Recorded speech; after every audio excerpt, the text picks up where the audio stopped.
the status of it.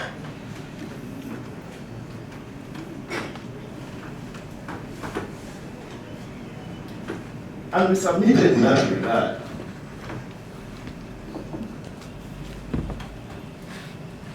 Particularly in reference to the company objectives.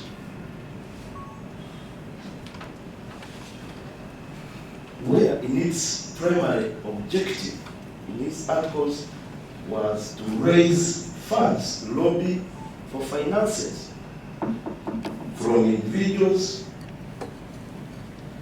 international donors, government, and so on and so forth.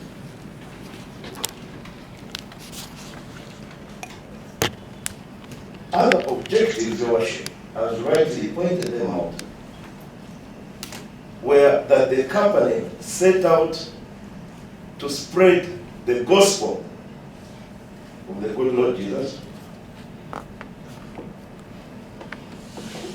through construction of churches and worship centers, elimination of illiteracy, promoting education, offering bursaries, helping the needy and the orphans. Those are some but a few of the company objectives.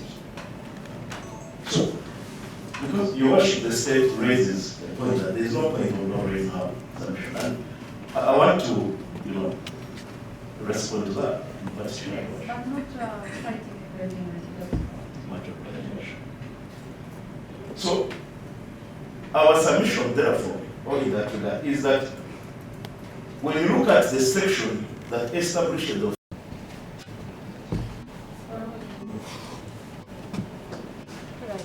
Is that date convenient for you, Council? the date is convenient, but I am sure it is important for the client is possible. We have first dispose of this people, so this can be proven.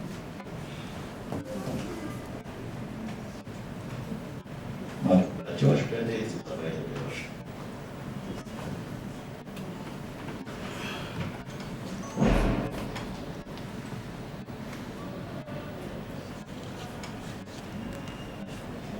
So either way, one of the people has 3 or 4 files. So that's also been reallocated. Okay? So even the other folder has been code reallocated to Michael. So he has 4 files.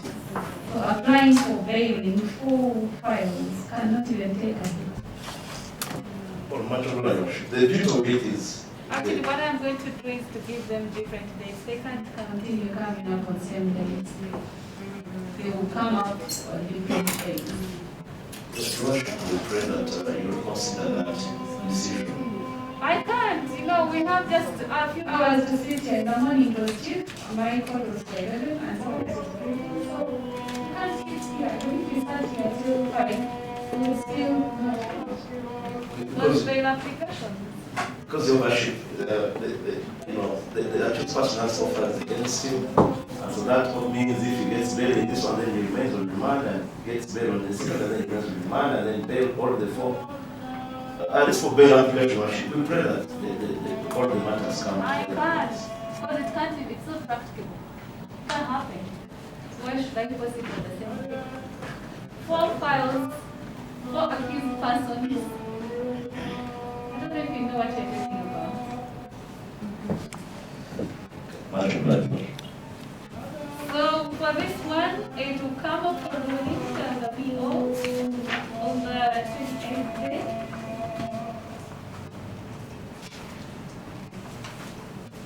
And of course, criminal summons are extended for Mondo Mugisha Franklin. He should be here on the 28th day of July.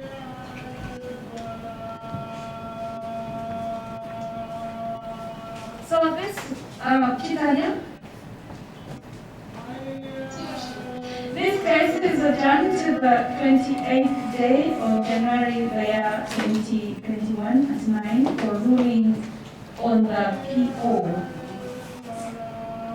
Persons therefore are further remanded. I'm talking to Italy and Chico.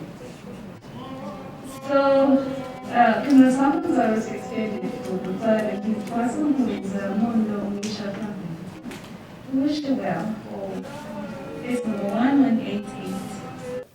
Amanya gange nze Robert Lutalo nga ndi law firm yaffe bagiyita TAC Advocates nga yaffe baloya ba Pastor Siraje Semanda mukyala Nakayima Margaret wemumanyi nga Nabbi awamu ne Musumba Mondo Mugisha Franklin. Gye buvuddeko olutuula lwa kkooti olwasembayo twasaba kkooti nti egobe emisango gyonna egyaleetebwa eri Omusumba Siraje Semanda ne Nabbi omukazi, nga n'okusaba kwaffe twakwesigamya ku mateeka agagamba nti tewali muntu ayinza kuvunaanibwa musango okuggyako nga ekikolwa kye yakola ne bwe yakikolera kyali kimenya amateeka. So nga bwe twatunula misango gino gyonna egyaleetebwa eri Omusumba Siraje ne Nabbi omukazi, nga tulaba emisango egyo we byakolerwa gyali tegimenya mateeka. Lwaki? Omusumba Siraje ayina ekibiina kampuni gyawandiisa nga kampuni eri mu mateeka era n'empapula zonna eza kampuni eyo twaziwa kooti ezirinako kopi, ng'ebigendererwa bya kampuni eyo kusaka buyambi eri abo abagabirizi b'obuyambi okusobola okuzimba okubunyisa enjeru ya Yesu Kristo, okuzimba amakanisa mu nsi yonna Uganda, okuyamba abaana abateeyamba, abanaku bamulekwa n'ebigendererwa ebirala ebiri mu kampani eyo. Kakati ng'ate Musumba Siraje ye director wa kampani eyo. N'olwekyo Musumba Siraje wabanga yakola okusakira obuyambi ekibiina kye ng'agendera ku bigendererwa by'ekibiina ekyo ekya Hands Across the World, kati omusango guliwa? So ebyo byebimu ku bye twesigamizaako okola ki okusaba kooti egobe emisango gino kuba ntubiraba tegiri mu nsa ate nga gimenya ssemateeka.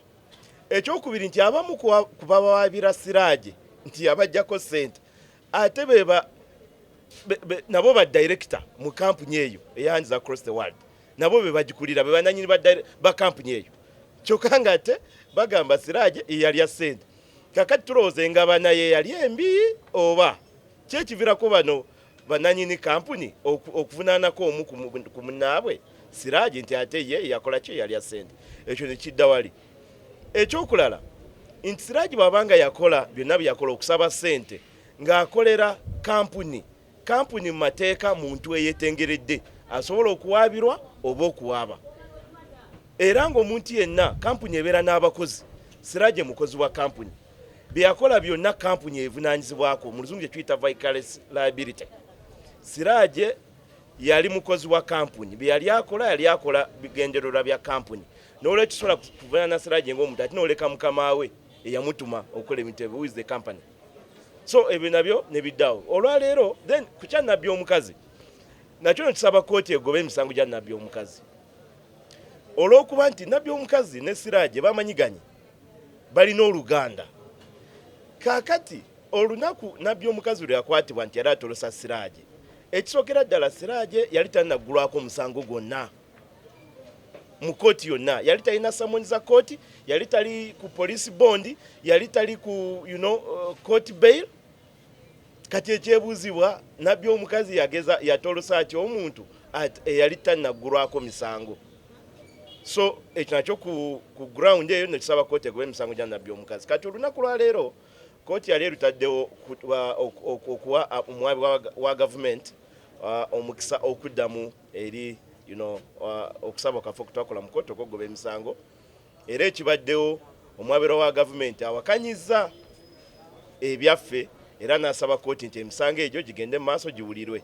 Naffe ne tuddamu ne tusaba kooti nti emisango egyo kooti tegiwulira kuba tegiri mu mateeka. Tulina essuubi nti kooti egenda kuwa ensala yaayo in our favor egobe emisango egyo. Ate bwe nnaba tekikoze si ye kooti esembayo. Okay?